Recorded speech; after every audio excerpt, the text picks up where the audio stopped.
But I do not want to use this moment to speak to them any further. I want to use this moment to speak to the Muslims of New York City.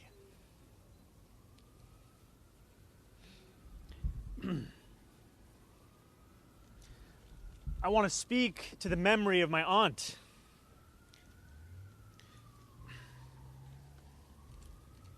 who stopped taking the subway after September 11th because she did not feel safe in her hijab. I want to speak to the Muslim who works for our city, whether they teach in our schools or walk the beat for the NYPD.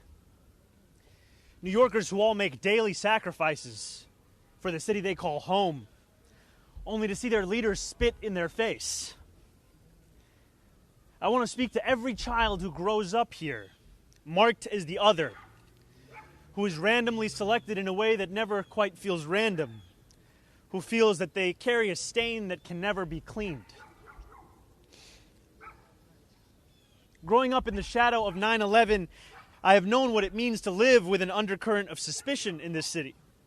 I will always remember the disdain that I faced, the way that my name could immediately become Muhammad, and how I could return to my city only to be asked in a double-mirrored room at the airport if I had any plan on attacking it. And since I was very young, I've also known that I was spared the worst of it. I was never pressured to be an informant like a classmate of mine. I've never had the word terrorist spray painted on my garage as one of my staff had to endure. My mosque has never been set on fire. To be Muslim in New York is to expect indignity. But indignity does not make us distinct. There are many New Yorkers who face it. It is the tolerance of that indignity that does.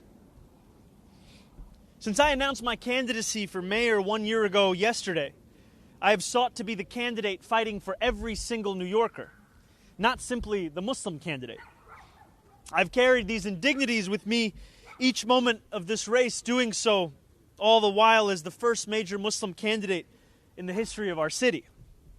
I thought that if I could build a campaign of universality, I could define myself as the leader I aspire to be, one representing every New Yorker, no matter their skin color or religion, no matter where they were born.